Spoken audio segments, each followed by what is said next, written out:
Welcome to the Campus Energy and Sustainability Podcast. In each episode, we'll talk with leading campus professionals, thought leaders, engineers, and innovators addressing the unique challenges and opportunities facing higher ed and corporate campuses. Our discussions will range from energy conservation and efficiency to planning and finance, from building science to social science, from energy systems to food systems. We hope you're ready to learn, share, and ultimately accelerate your institution toward solutions. I'm your host, Dave Karlsgodt. I'm a principal at Fovea, an energy, carbon, and business planning firm. In our climate action plan, this looked like a solution that we could implement pretty quickly, and it would have a pretty significant impact on our overall emissions. These things are not really that complicated. We just ignore them right now. And so I think there's good education to do there. And the other side of that too is the landfill folks understand all of this pretty well, and they're actually excited to have somebody who wants to work with them on these kinds of greenhouse gas reductions and sustainability efforts. In this episode, you'll hear an interview with Brian Campbell, Director of Sustainability Education at Central College of Pella, Iowa. Together, we discuss Central College's recent climate action plan with a focus on a unique landfill gas flaring project that came out of that planning effort. I hope you enjoy this November 29th interview with Brian Campbell. Well, Brian and Rob, it is really great to have you on the show today. Thanks for coming on. Thanks, Dave. Thanks for letting us. I'm excited to have this conversation. It's a little different than previous episodes where had been more of an exploration of topics that I wanted to learn about. The difference today is we're talking with Central College, who has been a client of Fovea, and Rob is my business partner. So that this may be a little different, but I think it's an interesting story to get into. And we're here today to talk about the landfill gas project as our primary topic, but I'm sure if previous episodes have been any guide, we'll veer off into all sorts of interesting topics around sustainability. So let's start off just with basic introductions. Maybe, Brian, you can get us started. If you want to just give us a little background on who you are, where you are, a little bit of context on the institution, and then we'll go from there. Great. Yeah, so I'm the Director of Sustainability Education at Central College. So we're a small liberal arts college of about 1,200 students. The college is in Pella, Iowa, which is a town of about 10,000, in a pretty rural context, about an hour from Des Moines. And my role is really to be that sort of connector between the academic side of sustainability here at the college with all the different ways students and faculty can engage projects on campus and in that broader community. Great. Rob, why don't you give us a little intro of yourself as well, please? All right, thank you. Yeah, so we started as actually pre-Fovea, working on climate action plans with Cornell and UNC and a few other campuses across the country, and have been involved in this for more than a decade now. And it's been really interesting to see how the process of climate action planning and implementation at colleges and universities and other campus environments has evolved over that time frame. And of course, we have the opportunity here at Fovea to see a lot of that happen. And we're constantly working, trying to figure out how to help our clients do that more efficiently and effectively.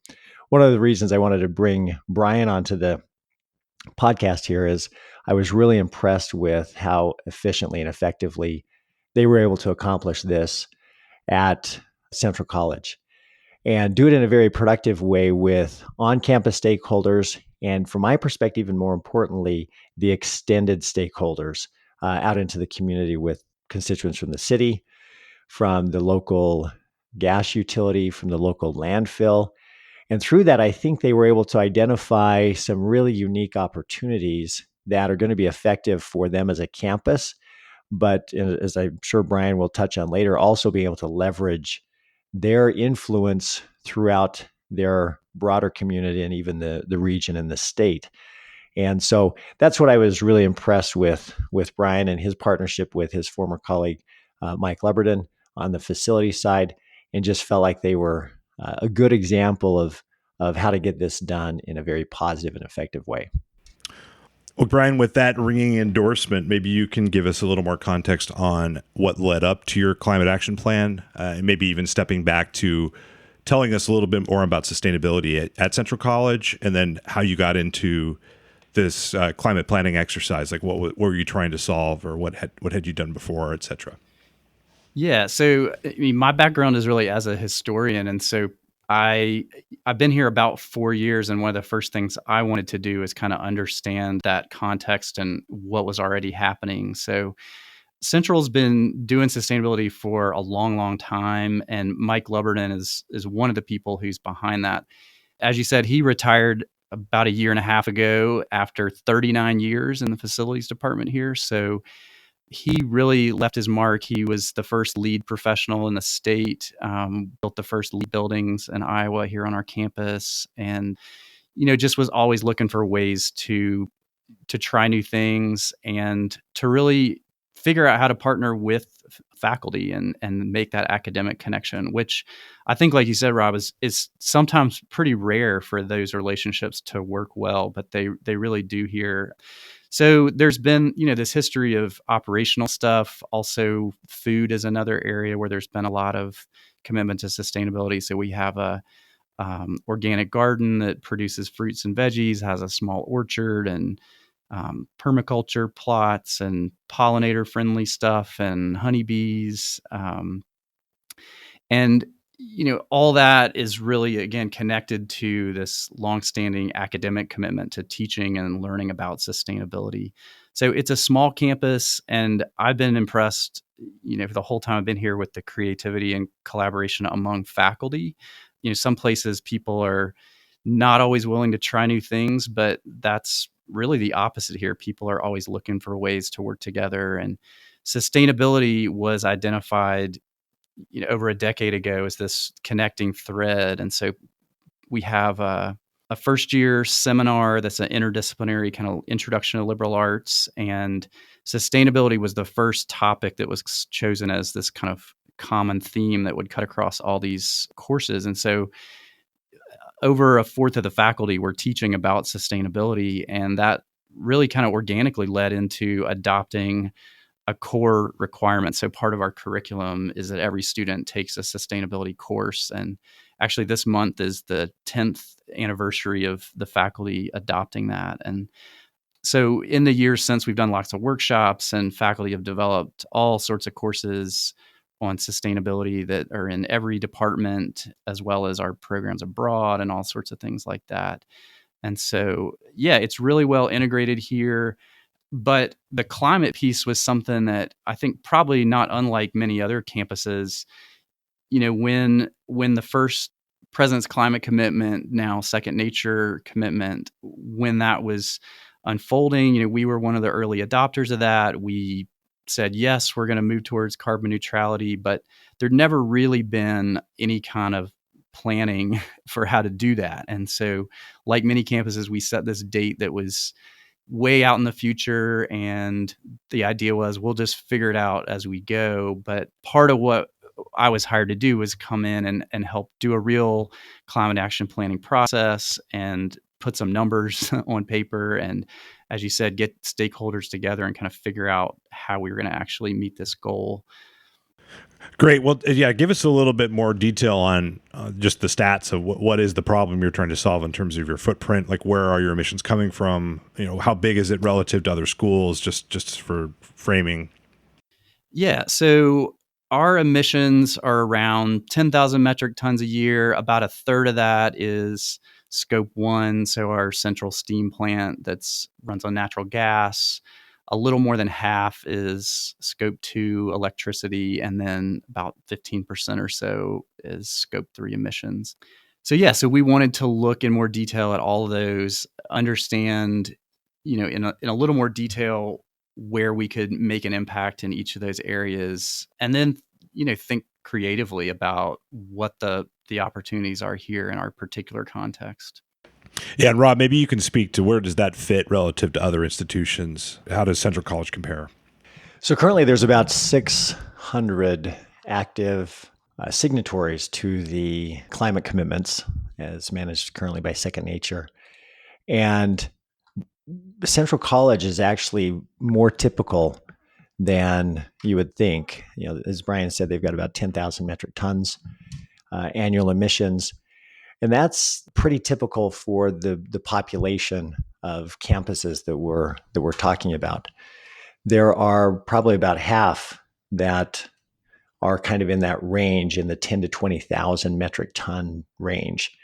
There are certainly those that are less than that, but they're very typical. So again, that was another reason why I thought this was a good example, because it's very representative of many of the issues that a lot of the second nature signatories are going to be dealing with.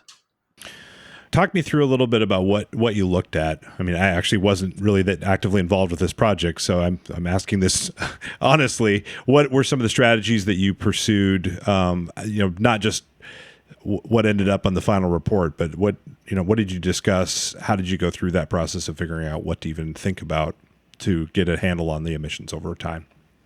Yeah, so I'll say two things. I mean, one, we were working on this in sort of 2015, 16, and one thing that we wanted to make sure to do was look at our risk exposure, the financial risk related to things like the Clean Power Plan and potential future state or federal policy that could put a price on carbon. So we wanted to do some sort of policy analysis and think about how we could be ahead of the curve on reducing our carbon emissions in that sense.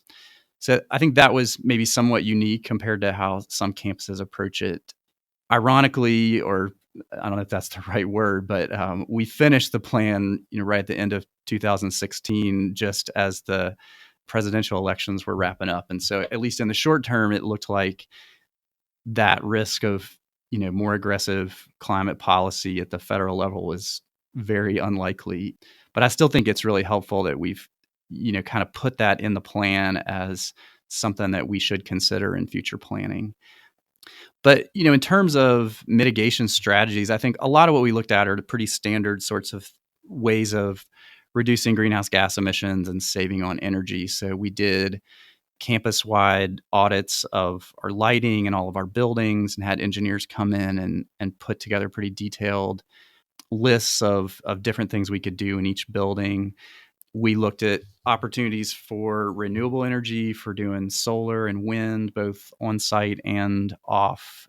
And then, like Rob mentioned, we had this group of people that we gathered together that was a pretty interesting mix. And we just spent the bulk of a day or two in a conference room together and talked through what were some different possibilities. And I think, we came up with some really interesting ideas, some of which are already happening in the short term and some that are, longer term things. So like I remember, we were looking at transitioning our steam heating infrastructure to hot water, which is more efficient, but also introduces all these opportunities for things like geothermal.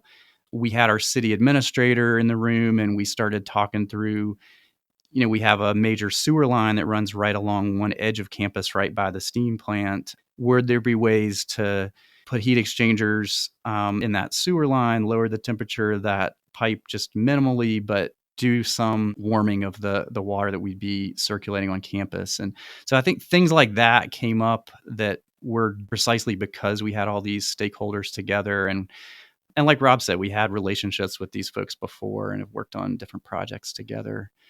And then the one that I think we're going to talk about in particular was with our landfill that's nearby. So the South Central Iowa Solid Waste Agency, which is about 15 miles south of campus. And we just happened to be having a separate meeting with one of their staff that day to work on some waste reduction initiatives on campus. And she came into our conversation about the climate action planning, and we started looking into the emissions at the landfill and thinking about possibilities for what we could do with that landfill gas.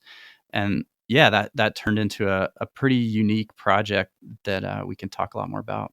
Rob, anything to add to that perspective? As we went through the process, Dave, we did a pretty typical process to what we do with most of our clients, where we, as Brian mentioned, we started with a pretty typical list. And as you know from our process, that's where we like to start with our clients.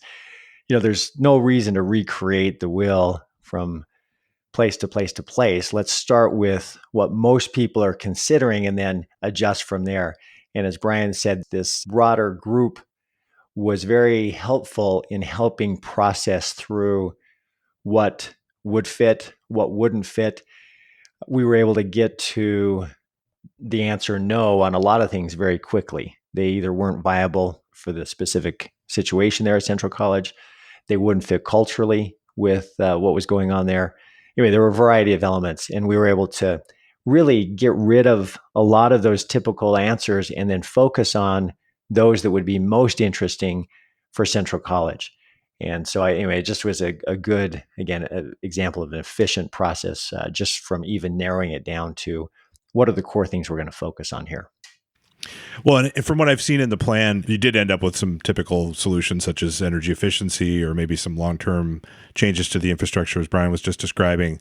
But I was struck by looking at the plan and noticing this landfill gas project, and it seems to have a different profile than some of the other solutions in that it has a really big impact in the short term, but then tails off, while some of the other solutions take some time to take shape.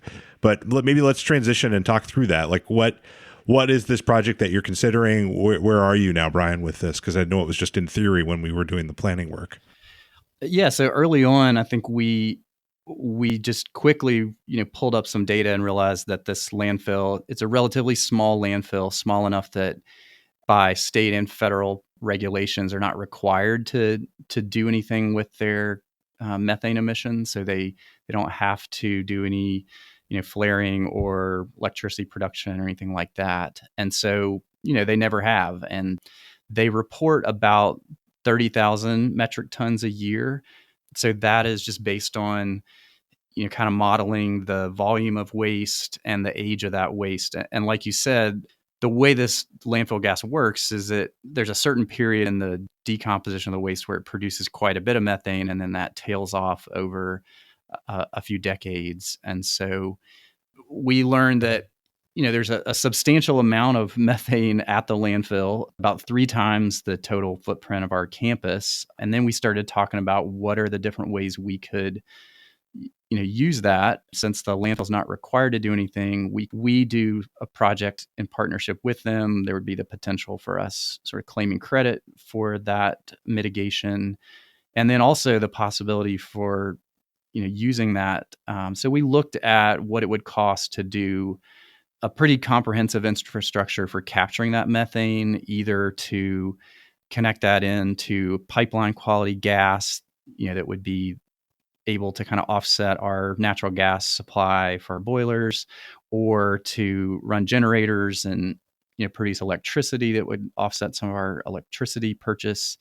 So there's actually a electrical substation and a gas pipeline quite close to the landfill. So we initially thought those would be great possibilities, and I think in the long term that may prove to be true. But those are projects that are probably in the sort of $5 to $7 million range in terms of building out that infrastructure to capture a lot of that gas. And we weren't really sure whether there would be enough gas or consistent enough flow for that to be a worthwhile investment. And so what we decided to start with was to look into just flaring that methane. And there's a pretty simple little solar powered flare that just creates a continuous spark and combusts the methane. And methane is quite potent as a greenhouse gas. So in the short term, it's like 100 times as bad for warming as carbon dioxide. And even over a 100-year life cycle, it's 25 times or so the impact of carbon dioxide. So just flaring it alone reduces that impact significantly. We identified that as kind of the first step, and it was one of the projects that in our plan we said, this would be a prime thing for students to sort of do some further study and look at the feasibility of the project. So in retrospect, I think that was one of the best things we did in the plan, was create this. One of the final pieces in the appendix is a list of sort of student research possibilities that could move projects along. Because, we didn't create a plan and then have a big pot of money to just go and implement all these ideas. We had to sort of refine the details and make the case. And so that's what we've been doing over the last year and a half or so, is students have continued that research. So we built this into one of these first year seminars, and we had students go out and collect data at the landfill over several weeks to monitor the percentage of methane. We identified there's 5 vents at this one particular part of the landfill. So they just passively, vent out the gas through these 5 pipes that are all in a row. And so we knew that some of those had methane. We weren't sure how much and how consistently. We sent these students out. They collected that data over the course of a semester, gave us the confidence that pretty consistently several of those vents are up over 50%. So 50% of the gas coming out of there is methane. We don't know exactly the flow rates and things like that we'll get once we're fully installed, but it confirmed that there's a good bit of gas coming out there that would be definitely combustible. As we realized this was potentially pretty feasible, we started working with the engineers who work at the landfill on what it would look like to tie one of these solar spark flares to this series of pipes, and to basically tie those 5 vents together. There was some water blocking the gas in a couple of the pipes, so we had to sort of engineer a solution for draining that liquid and doing that safely, because it's liquid in the landfill, it's leachate potentially, and it worked out really nicely. The landfill has a grant they can apply for annually to do some sort of environmental improvements or environmental education at their site. And so the college basically put up matching funds. We wrote this grant together to the state Department of Natural Resources, and ended up getting what we thought was going to be most of the money to cover the project, which was pretty exciting. And like you said, this, in our climate action plan, this looked like a solution that we could implement pretty quickly, and it would have a pretty significant impact on our overall emissions. And we knew that would sort of tail off over the next 10 or 15 years, but it was the kind of thing that we were excited to kind of move quickly, get this done, and give us some time to work on some of these more expensive, more complicated solutions. Brian, in our initial assessment, when we were modeling this during the planning process, I think we estimated that this would have the potential to provide greenhouse gas mitigation on the order of a third to half of your inventory. What have you actually found as you've studied it further? What are your current estimates? I'm not confident in any better estimate. Part of what's continued to be the case, we've confirmed that there's a good bit of methane by volume, but it's pretty hard to know at what rate we'll be able to extract that. This flare has a little solar powered fan that creates just a small amount of suction, and in theory, a relatively consistent flow rate. But until we get the whole thing sort of built, we don't really know how much we're going to get. And so we certainly don't think that these 5 vents are going to be where the 30,000 metric tons of CO2 is all venting. So this is just one section of the landfill. But I'm still hopeful that a third to a half is a relatively realistic number. In other words, you won't be able to take out the entire emissions for the landfill with this one project potentially, but it may be enough mitigation that could cover your campus, since the landfill has more emissions than your campus. Is that what you mean? Yeah, and this project, like I said, we've gotten most of it paid for with this grant through the state, some other grant money that the college has worked on, and the flare itself is less than $10,000, and so Wow. the bulk of the cost is really engineering these pipes, welding the pipes, and so we're hopeful that the whole project will really be less than $40,000, which, in the scheme of things, when we're talking about we could have spent $5 to $7 million on a system at the landfill to pull even more gas. I mean, this seems like a no-brainer as a first step, and it'll help us to confirm, do we want to build a more robust system like that? Do we want to do additional flares? So it's a good first step.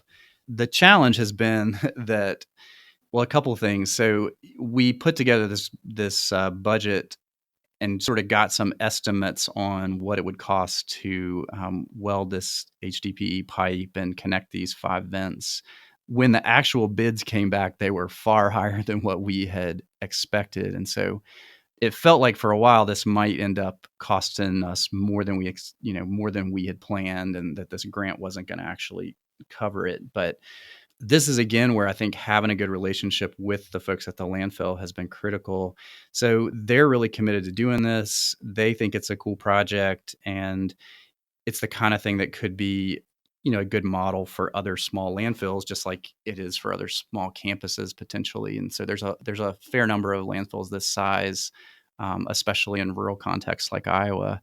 So we kept kind of working at different routes that we could get this done in an affordable way. And it turns out this coming spring, so in 2019, they're going to be doing some other work constructing a newer cell at the landfill.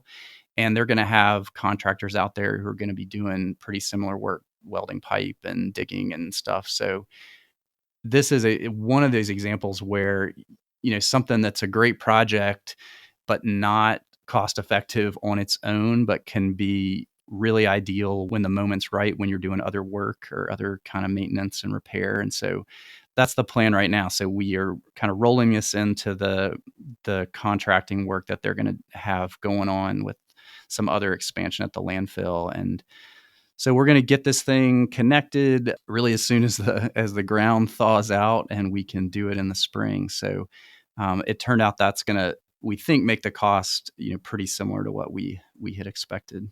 Oh, that's great.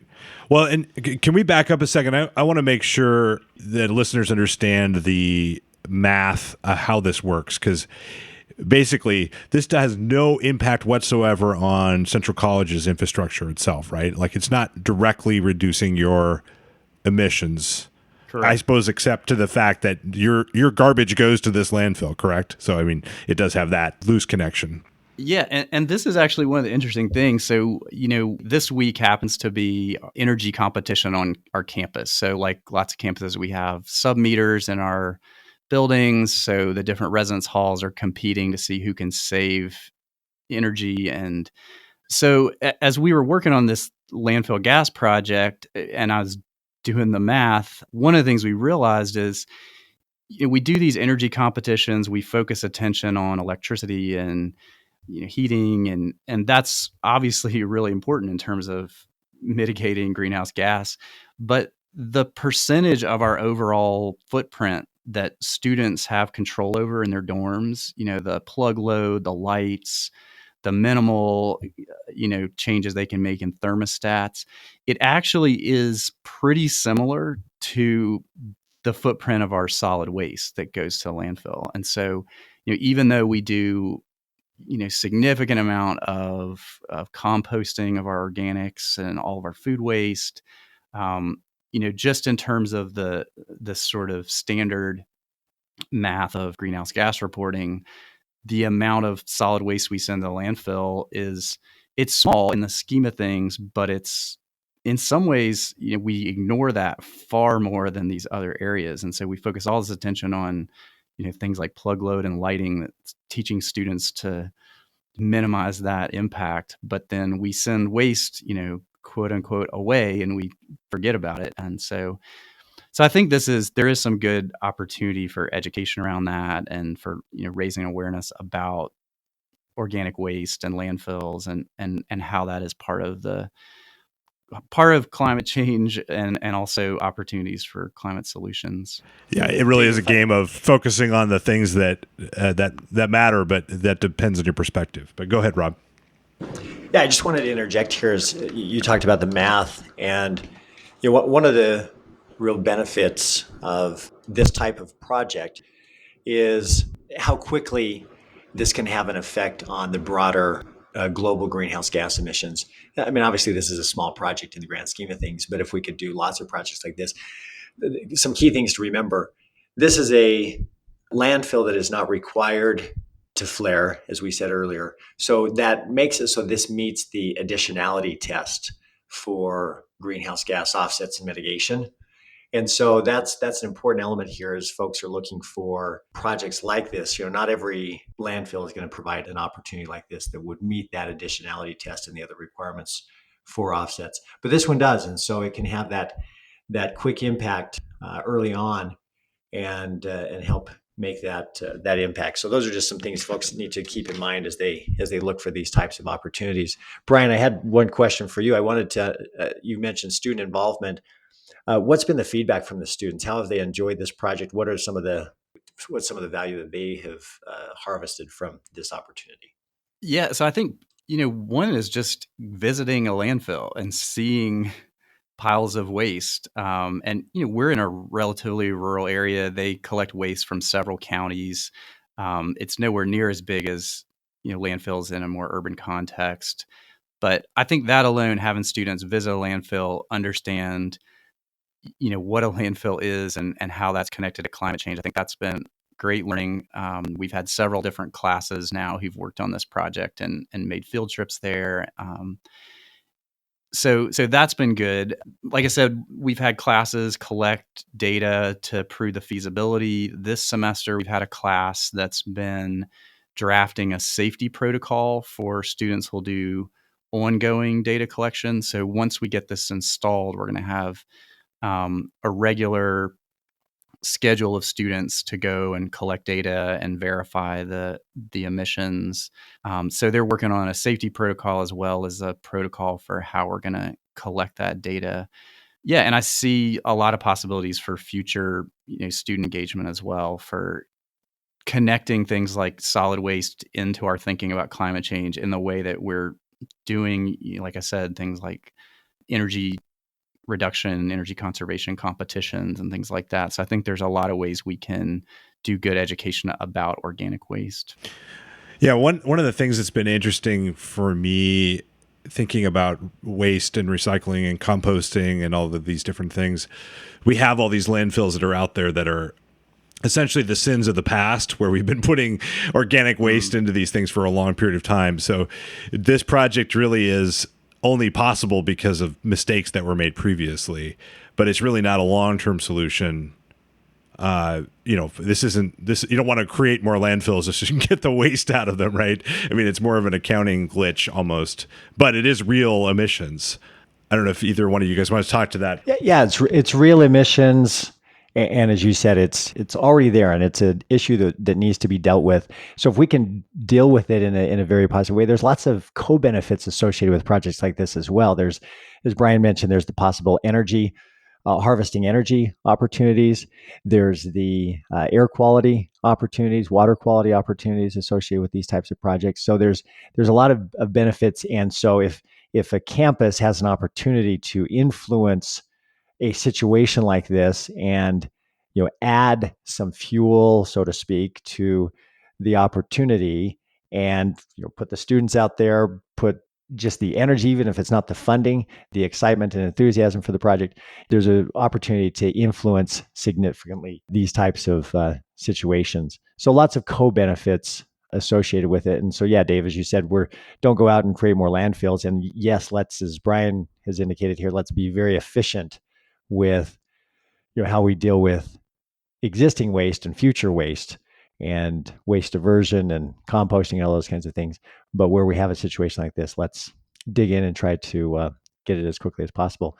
Brian, you mentioned the global warming potential number for methane, which is 25 times what it is for CO2 emissions. I think the most recent Intergovernmental Panel on Climate Change number actually increased it into the 32 range. So it's even more impactful if you use some of the more recent numbers.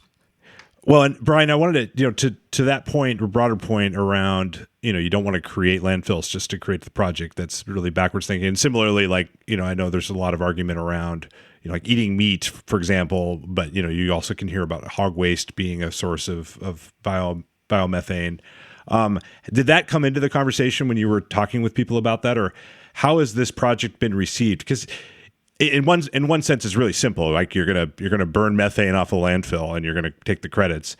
In another sense, it's really complicated in that you kind of have to understand all the nuances of the carbon accounting and the greenhouse gas protocols, which, as Rob just mentioned, are changing. And like, how have you been able to get people behind a project that's sort of esoteric in a way? Yeah, I think so. I mean, one answer is we've mostly, the people who know most about this are students who've taken a class, and this has been a significant project that they've learned a good bit. And I think it doesn't take that long to kind of get it that different gases have different impacts, and that methane, just some basic chemistry of combustion, people understand. But I do think another student project that's going to be helpful to work at is thinking through, how do we connect these offsets essentially with things like, our study abroad travel, our business travel, travel for athletic teams, things like that,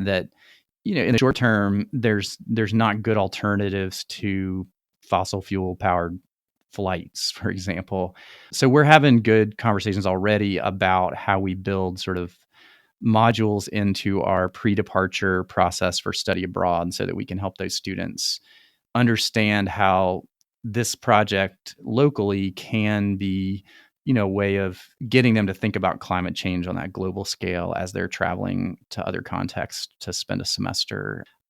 Yeah, it's complicated to a point, but I think people have to start learning more about this stuff. And I think that's true with things like, how electricity and other energy systems work, that it's pretty overwhelming at first and people don't understand things like, peak demand. But this is partly why we do things like have energy competitions and have real-time data to show to students to help them understand that it makes a difference when you buy electricity and when you use electricity. And these things are not really that complicated. We just ignore them right now. And so I think there's a good education to do there. And the other side of that too is the landfill folks understand all of this pretty well, and they're actually excited to have somebody who wants to work with them on these kinds of greenhouse gas reductions and sustainability efforts. So they have a fair amount of land. This landfill happens to be on a site that was a former coal mine, and so they have quite a bit of land that they're not going to ever plant corn, soybeans, or whatever else, and they would love to have like a giant solar field, and do other kind of renewable energy projects. And so they're really motivated about this kind of partnership and doing more with this over time, and not just sort of leaving it at burning old methane from the past parts of the landfill. So we're having conversations about how they can do better planning of laying pipe that we can later extract methane from the next cells that they're building, and how we can do other projects like that. And they've also got 30 acres of prairie that they maintain, and they're always interested in kind of bringing school groups and college groups and educating around these environmental issues. So it's been a really great partnership, and I think there's a lot of possibilities for where it can go in the future. Interesting. Yeah. So the people that manage our trash actually do understand our trash, amazingly enough. I guess that's obvious when you say it, but I think you're right. We just kind of forget about these topics. Yeah. Rob, what do you have to add there? Actually, I wanted to ask Brian about some of the other projects beyond the landfill gas project that he's pursuing. I know he's been able to get some momentum behind a couple of other projects. And what are those projects, and how have you been able to get administration's approval and support for some of those other projects? Yeah, so like we've been saying, this project is exciting in part because it's something we can do, relatively affordably and relatively quickly, make a pretty significant impact, and then work on these other projects over time. So solar is one that we've continued to explore, both in terms of more installations on campus. We have solar on several buildings, but it's relatively small rooftop arrays. So we've started to look at larger projects, the roof of our athletic complex, as well as some land near our athletic fields. So we're looking into the feasibility of that. And part of what we are convinced of, at least for now, is that we'll probably end up doing that with solar plus storage and using batteries to offset some of our peak demand. So we're actually this spring doing a small array, about 8 kilowatts of solar, that's going to be kind of a pergola, like a canopy in our garden. And we're going to have a battery that's going to be attached to that, so we can start experimenting with, so how we deploy that. And that's another great project where several engineering classes are going to work on the design of the pergola and how we use the battery, and come up with kind of ongoing experiments together with our facility staff around that. So that's pretty exciting. We've also, worked for years really on trying to figure out the right way to bring community stakeholders together to do a community solar project, where the college could buy in, but also other businesses, residents, schools, churches, nonprofits. So again, really trying to, kind of leverage our interest in climate reductions with, what we can do in the community of Pella. So I've got a couple students this spring who are doing a project with a coalition of different advocacy groups across the Midwest, where they're mapping small communities that have done renewable energy projects, in particular communities that have municipal utilities and rural electric co-ops. So we're trying to put together, kind of best practices and lessons learned in lots of communities similar size and even smaller than Pella, in part to push along, the project here, but also to really catalyze this kind of work in Iowa and across the Midwest. Because I think there's a lot of possibilities. People are starting to see that and be excited about that. So we've done lots and lots more education about solar, not just with our own students, but with communities. So we have done community solar tours that, where we take people to see the solar that we've already got on our campus, as well as other arrays in town. So there's some hog farms that have solar, and local business and other places. So we're, increasingly thinking of our sustainability education not as really just focused on students, but the kind of broader community. So we've done these community tours. We do solar tours for political leaders. So both local officials as well as people who pass through our state come caucus season. We've done some tours for presidential candidates. And then we've started a renewable energy camp for kids in the summer. So we do a week-long camp where they learn about wind and solar and hydro. And I think all of that is really about, shifting how we think about our place and our community. Like I said, my background is really as a historian, and a historian of religion. So the kind of intersection of religion and the environment has been an area of focus of mine for a long time. And I think I'm convinced we can't just make the financial case for these kinds of projects or just show the technical feasibility, but you really have to help shift the culture of the community and help people cultivate that sense of pride and ownership. Because I think with these, issues like climate change and these big energy transitions that we're seeing, there's a real potential to provoke fear and resistance. We're in a place where there's wind turbines that we can see on the horizons. There's a pretty good sized wind farm about 10 or 15 miles from here. We've got a hydroelectric plant being installed at the dam just at the edge of town, more and more solar. And so, I think we want people to take pride in that and be at the table to kind of shape what their community's doing and how they're doing it and who benefits from it. So Iowa as a state, now we're approaching 40% of our electricity is from wind, and that's great. But, that's largely from two giant investor-owned utilities. And so I think there's good possibilities for how we as a municipal utility can kind of claim some of our own leadership locally to how we want to make those transitions. And so that's been really exciting, is to see several projects that kind of work towards those collaborative efforts in Pella and beyond. Yeah, Rob, I can see why you wanted to bring on Brian. It's fun to hear about a college that is punching way above its weight in terms of not just addressing your own issues, but thinking about how to change the community around you. Dave, that's exactly what I was wanting to ask Brian here next is, so Brian, all that sounds amazing, and I appreciate the focus beyond just the economic case, but Central College has a lot of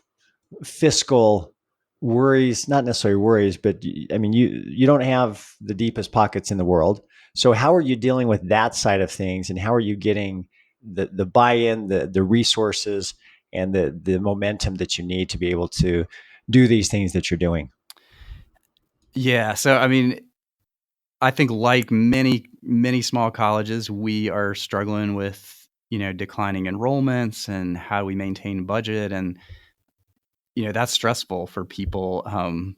And it definitely impacts how we do, long-term planning, and it makes it really hard to take on bigger projects. So, I think one key there is, we had some grant money. We were able to put together this pretty comprehensive plan that does allow us to think about, what are we going to do when, we have a boiler break or a pipe break, and we need to take the next step with, transitioning away from steam and towards a hot water system on campus. At least we have, enough planning in place that we can see when we do need to make those bigger investments, as well as when there's opportunities for smaller scale things like we're already working on.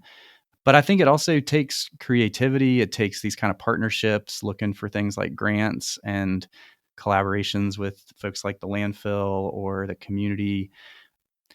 And yes, I think the way we've approached that is, we know that if we're going to do a big solar project, it's got to make financial sense. We're not going to do that at a loss, but we also have to get people excited about it. And that involves understanding climate change, understanding that sense of community ownership. So there's a lot more to it than just that financial value.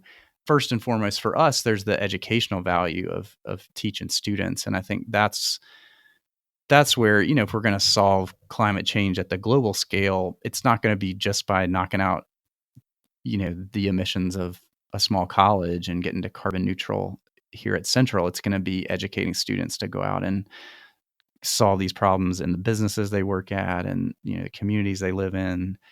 So I think people are compelled by those kinds of things, but yeah, it still has to make financial sense. And so that's why we haven't, just jumped on a big solar project yet, because we're still trying to find the right kind of system that'll be at the right scale and the right cost. I'm hopeful, but yeah, it's not easy in a time when, being a small college is challenging as it is. Well, Brian and Rob, I want to thank you both for taking the time to be on the podcast today. I would like, Brian, one final question for you would be, if people are really interested to learn more about the work you're doing there, especially this landfill-gas flaring project that you've discussed today, or any of the other, approaches that you've been taking, how can people get in touch with you? Is there a place they can go to learn more about what you're working on? Yeah, the easiest thing is probably to visit our website. So central.edu/sustainability, or they could shoot me email, Campbell, CAMPBELLB @central.edu. We don't have a lot on the website yet about the landfill gas project, but I'd be happy to share with other people. And I'd love to hear about, other campuses that are working on some of these same kind of solutions. I think one thing we're looking to do after we get this installed is to collaborate with a campus near us, probably Grinnell College, that also sends their waste to the same landfill, to do peer-to-peer verification of some of our math and our data collection on the greenhouse gas emissions. But it'd be great to hear about other campuses that are doing similar things, or other strategies other places are working on. Well, thank you very much for coming on the show. Thanks a lot, Dave. Thanks, Rob. Yeah, thanks, Brian. Pleasure to talk to you. That's it for this episode. To learn more, You can always see the show notes at our website at campusenergypodcast.com. You can follow us on Twitter. We are at Energy Podcast. This show is a free service, but if you'd like to support the show, please consider leaving a rating or review on iTunes, or just telling a friend about the show. As always, thanks for listening.